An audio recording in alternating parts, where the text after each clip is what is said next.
നാട്ടിൽ വീടോ ഫ്ലാറ്റോ ഒക്കെ ഉണ്ടെങ്കിൽ അത് വിൽക്കാൻ ഒന്നുകൂടി ഒന്ന് ആലോചിച്ചിട്ട് മതി. ധൃതി പിടിക്കേണ്ടതില്ല. പ്രത്യേകിച്ച് പ്രായമാവുന്നവർ. പ്രായമായി കഴിയുമ്പോൾ പിന്നെയുള്ള ജീവിതം എന്താണെന്നുള്ളതിനെപ്പറ്റി ഒരു പുനർവിചിന്തനം നല്ലതാണെന്ന് തോന്നുന്നു. ഇപ്പം നമുക്കതിനെപ്പറ്റി വലിയൊരു ധാരണയില്ലായിരുന്നു. അമേരിക്കയെപ്പറ്റി നമ്മൾ വലിയ അഭിപ്രായങ്ങളാണ് നമ്മൾ എപ്പോഴും ഉള്ളത്. പക്ഷേ അതേസമയം തന്നെ നമ്മുടെ ആളുകൾ റിട്ടയർ ചെയ്യാനും പ്രായമാകാനും ഒക്കെ തുടങ്ങിയത് ഈ ഇടയ്ക്കാണ്. ഇപ്പം നമുക്കറിയാം, ഈ മലയാളിയൊക്കെ നോക്കിക്കഴിഞ്ഞാൽ നിത്യേന എന്നോണം ഒന്നോ രണ്ടോ മലയാളികളൊക്കെ മരിക്കുന്നത് നമുക്ക് കാണാം. പണ്ടൊന്നും ഒരു 25 വർഷം മുമ്പ് ഞാൻ ഓർക്കുന്നുണ്ട്, ഒരു ചരമവാർത്ത, ആഴ്ചയിൽ ഒരു ചരമവാർത്ത പോലും കിട്ടാത്ത കാലങ്ങളുണ്ടായിരുന്നു. ഇപ്പം മലയാളം പത്രത്തിലൊക്കെ നമ്മൾ അങ്ങനെ പ്രത്യേകം നോട്ട് ചെയ്തിട്ടുള്ള കാര്യമാണ്. അന്ന് നമ്മുടെ ആളുകളെല്ലാം ചെറുപ്പമായിരുന്നു. നമുക്കൊന്നും അങ്ങനെ മരണം അല്ലെങ്കിൽ റിട്ടയർമെൻ്റ് ആവുന്ന ഒരു പ്രശ്നമല്ലായിരുന്നു. പക്ഷേ ഇപ്പോഴതൊക്കെ പ്രശ്നമായിരിക്കുന്നു. അപ്പോൾ ഇന്ന് ഇതേപ്പറ്റി ചിന്തിക്കേണ്ടി വരുന്നത് എന്താണെന്ന് ചോദിച്ചാൽ, ഈ റിട്ടയർമെൻറ്റ് ചിലർക്ക് നല്ല പെൻഷനുണ്ട്. ഇപ്പം ന്യൂയോർക്ക് സിറ്റിയിൽ സബ്വേയിൽ നിന്ന് റിട്ടയർ ചെയ്തവർ അവർ ജോലി ചെയ്യുന്നതിനേക്കാൾ കൂടുതൽ പൈസ പെൻഷനായിട്ട് കിട്ടുമെന്നാണ് പറയുന്നത്, ജോലി ചെയ്യുന്ന കാലത്തേക്കാൾ കൂടുതൽ. അപ്പം 10,000 രൂപ 15,000 രൂപ ഈ പെൻഷനും അതുപോലെ തന്നെ സോഷ്യൽ സെക്യൂരിറ്റി കൂടെ മാസം കിട്ടുന്ന ആളുകൾ ധാരാളം പേരുണ്ട്, കുറേ പേരുണ്ട്. പക്ഷേ എല്ലാവർക്കും പെൻഷനില്ല, സോഷ്യൽ സെക്യൂരിറ്റി മാത്രമേ ഉള്ളൂ. പലർക്കും 401(k) ഉണ്ട്, പക്ഷേ അതുമില്ലാത്തവരുണ്ട്. അപ്പം അവർക്ക് സോഷ്യൽ സെക്യൂരിറ്റി മാത്രമായിട്ട് ചുരുങ്ങുന്നു. സോഷ്യൽ സെക്യൂരിറ്റി വന്നു കഴിഞ്ഞാൽ 1,000, 2,000, 3,000 അതിലൊക്കെ താഴെയായിട്ടാണ് നിൽക്കുക. അപ്പോൾ ആ തുക കൊണ്ട് ഇവിടെ ഒരു റിട്ടയർമെൻറ്റ് കാലത്ത് സ്വതന്ത്രമായിട്ട് ജീവിക്കാനായിട്ട് പറ്റില്ല. നേരെ മറിച്ച് അതിന് പുറമേ ഈ കിട്ടുന്ന പണത്തിൽ മെഡിക്കെയറിന് പൈസ കൊടുക്കണം. മെഡിക്കെയർ അവർ സോഷ്യൽ സെക്യൂരിറ്റിയിൽ നിന്ന് പൈസ എടുക്കും. അതുപോലെ തന്നെ സപ്ലിമെൻ്ററി ഇൻഷുറൻസ്, അതിന് വേറെ പൈസ വേണം. അപ്പോൾ മൊത്തത്തിൽ ആ മെഡിക്കെയറും ഈ സപ്ലിമെൻ്ററി ഇൻഷുറൻസും കൂടെ മൊത്തം ഒരു $1,000 മിക്കവർക്കും പോകുന്നു എന്നാണ് ഞാൻ മനസ്സിലാക്കുന്നത്. അപ്പോൾ ചുരുക്കി പറഞ്ഞാൽ $1,000 ഉണ്ടെങ്കിൽ ഇന്ത്യയിൽ സുഖമായിട്ട് ജീവിക്കാം. 90,000 രൂപയുണ്ട് ഇപ്പം. അപ്പോൾ ഈ മെഡിക്കെയറിന് മാത്രം കൊടുക്കുന്നത്.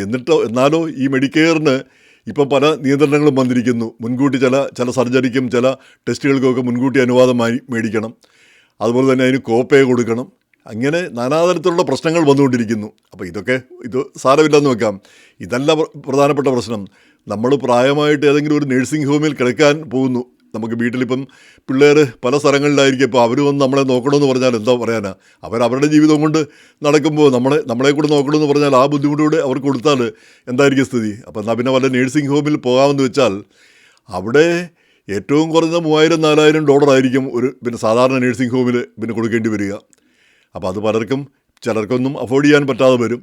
ഇനി സ്പെഷ്യൽ കെയറൊക്കെ വേണ്ടവർക്ക് 8,000, 10,000, 12,000 ഇതൊക്കെയാണ് മാസം കൊടുക്കേണ്ടി വരിക. എത്ര പേർക്ക് കൊടുക്കാൻ പറ്റും ഇതൊക്കെ?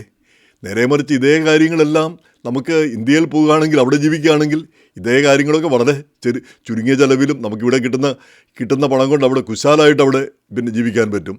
നമുക്ക് സ്വതന്ത്രമായിട്ട് ജീവിക്കാൻ പറ്റും. നമുക്ക് ജോലിക്കാരെ വെക്കാൻ പറ്റും, സഹായികളെ വെക്കാൻ പറ്റും. ഇനി അതല്ല, ഇങ്ങനെയുള്ള സ്ഥാപനങ്ങളുണ്ട്. ഈ കന്യാസ്ത്രീകൾ നടത്തുന്നു, അല്ലാതെ പ്രൈവറ്റായിട്ടുള്ളതും ധാരാളം സ്ഥാപനങ്ങളുണ്ട്. നമുക്ക് അവിടെ പോയി താമസിക്കാം. അവിടെ എല്ലാവിധ സൗകര്യങ്ങളുമുണ്ട്.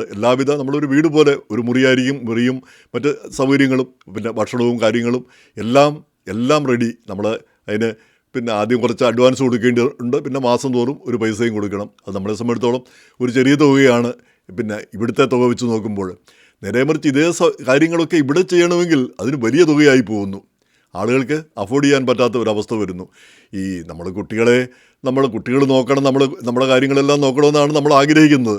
പക്ഷേ എത്ര കുട്ടികൾക്ക് അപ്പനെയും അമ്മയും നോക്കാൻ പറ്റും? അവരുടെ സാഹചര്യം നമ്മൾ നോക്കണമല്ലോ. പലർക്കും ഈ നല്ല ജോലിയും നല്ല സൗകര്യങ്ങളൊക്കെ ഉള്ളവർ ധാരാളം പേരുണ്ട്. അവർക്ക് നോക്കാൻ പറ്റുമായിരിക്കും. അവർ പലരും നോക്കാറ് അത്രയൊക്കെ ഉള്ളവർ പലപ്പോഴും അപ്പനെയും അമ്മയും നോക്കാതിരിക്കുന്നതും നമ്മൾ കാണുന്നുണ്ട്.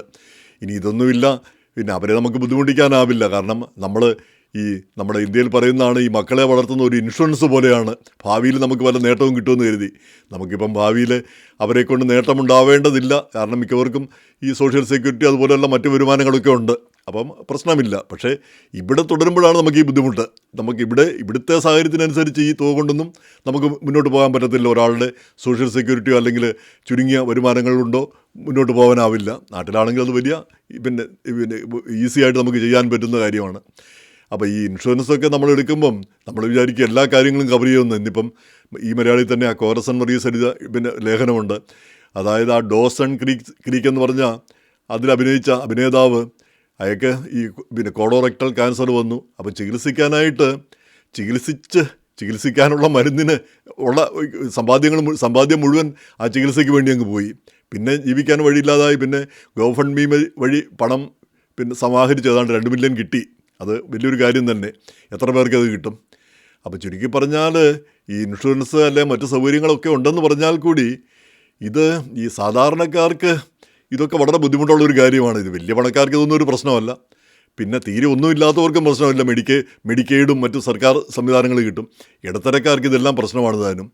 അപ്പോൾ അങ്ങനെയുള്ള അവസ്ഥയുണ്ട്. അത് ഇതേപ്പറ്റി നമ്മൾ അത്രയധികം ചിന്തിച്ചിട്ടില്ല. കാരണം ആളുകൾ ഈയിടയ്ക്കാണ് പ്രായമാകാൻ തുടങ്ങിയതും റിട്ടയർ ചെയ്യാൻ തുടങ്ങിയതും പിന്നെ ഇങ്ങനെയുള്ള കാര്യങ്ങൾ പിന്നെ അഭിമുഖീകരിക്കുന്നതും. അപ്പോൾ അങ്ങനെയുള്ള സാഹചര്യം വന്നപ്പോഴാണ് ഇന്നിപ്പം വിൻസെൻ്റ് ഇമ്മാനുവലൊക്കെ പറയുമായിരുന്നു, ഇങ്ങനെയുള്ള കാര്യങ്ങളെപ്പറ്റി നമ്മുടെ സമൂഹം ഒന്ന് ചിന്തിക്കേണ്ട ഒരു സമയമായിരിക്കുന്നു.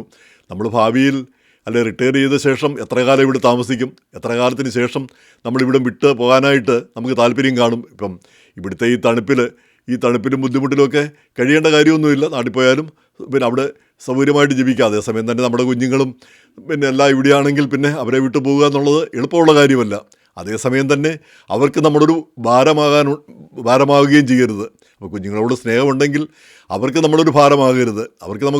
അവർക്കൊരു വിഷമം ആകാൻ പിന്നെ പാടില്ല. കാരണം അവരുടേതായ പ്രശ്നങ്ങളും അവരുടേതായ ലോകമാണ് അവർ ജീവിക്കുന്നത്. അത് കാരണവന്മാരെ കൂടെ അവർ നോക്കേണ്ടി വരിക എന്ന് പറഞ്ഞാൽ ഈ രാജ്യത്തൊക്കെ അതിനുള്ള സംവിധാനങ്ങൾ അവർക്ക് പലർക്കും കണ്ടുവന്നു വരില്ല. അപ്പോൾ അവർക്കൊരു ഭാരമാകാതിരിക്കുക എന്നുള്ളത് നമ്മുടെയും ഒരു ആവശ്യമാണ്.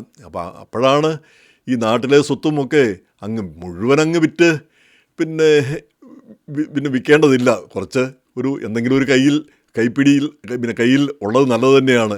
എന്തെങ്കിലും ഒരു ചെറിയ ഫ്ലാറ്റ് ചെറിയൊരു സംവിധാനം അത്യാവശ്യം വന്നാൽ അങ്ങോട്ടും പോയി താമസിക്കാമെന്നുള്ളൊരു സംവിധാനം ഉള്ളത് നല്ലതാണെന്ന് തോന്നുന്നു പലർക്കും. കാരണം ഇവിടെ ഈ പെൻഷൻ ഇല്ലാത്തവരാണ് ധാരാളം പേര്. സർക്കാർ സർവീസിലൊക്കെ ഉള്ളവർക്കാണ് പെൻഷനുള്ളത്. അത് പിന്നെ അതില്ലാത്തവർ ഇപ്പം പ്രൈവറ്റ് ആശുപത്രികളിലും മറ്റുമൊക്കെ ഉള്ളവർ അവർക്ക് 401(k) ഉണ്ട്. അല്ലെങ്കിൽ അതുപോലെ പ്രൈവറ്റ് പിന്നെ ഇൻഷുറൻസോ പിന്നെ അങ്ങനെ പല പെൻഷൻ സംവിധാനങ്ങൾ കണ്ടുവന്ന് വരാം. പക്ഷേ എന്നാൽ കൂടി ബഹുഭൂരിപക്ഷം ആളുകൾക്കും പെൻഷനില്ല.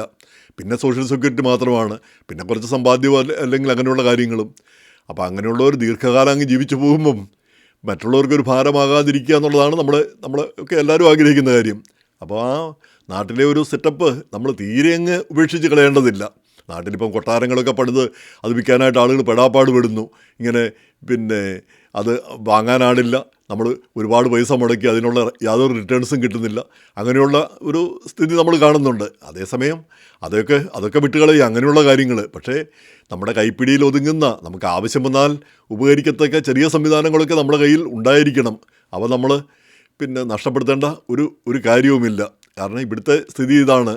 ഈ വലിയ നഴ്സിംഗ് ഹോമിൽ പോവുകയാണെങ്കിലും അല്ലെങ്കിൽ അതിൽ സ്പെഷ്യൽ കെയറിലൊക്കെ പോവുകയാണെങ്കിൽ ഒരുപാട് പണം. ഇനി ഇതൊന്നുമില്ലെങ്കിൽ അവർ നമ്മുടെ സ്വത്തുക്കളൊക്കെ അറ്റാച്ച് ചെയ്യുന്ന പരിപാടി എന്തൊക്കെയോ ഉണ്ട്. നമ്മുടെ സ്വത്തുക്കളിൽ നിന്ന് അവർക്ക് പോകുന്ന സംവിധാനം. അപ്പോൾ ഇങ്ങനെയൊക്കെയുള്ള കാര്യങ്ങളുണ്ട്. അത് ഭാവിയെപ്പറ്റി ഒരു ചിന്ത നല്ലതായിരിക്കും. ഇതേ കാര്യങ്ങളൊക്കെ നമുക്ക് അവിടെ ഇതിലും ഈസിയായിട്ട് നടക്കും. പിന്നെ നമുക്കറിയാം അവിടെ പിന്നെ നാട്ടിൽ ചെന്ന് കഴിഞ്ഞാൽ തട്ടിപ്പ് വെട്ടിപ്പ് നമ്മളെ എങ്ങനെ വഹിക്കും എന്നാണ് ആളുകൾ ചിന്തിച്ചുകൊണ്ടിരിക്കുന്നത്. അതൊക്കെ ശരി തന്നെ. പക്ഷേ എന്നാൽ കൂടി പിന്നെ ഇവിടെ ആർക്കും ഒരു ഭാരമാകാതെയും ഒരു ബുദ്ധിമുട്ടാകാതെയും ഒക്കെ നമുക്ക് നമ്മുടെ കാര്യം നോക്കാനായിട്ട് കഴിയും. അപ്പോൾ ആ ഒരു സെറ്റപ്പ് എല്ലാവരും ചിന്തിക്കേണ്ടത് ആവശ്യമാണെന്നും തോന്നുന്നു.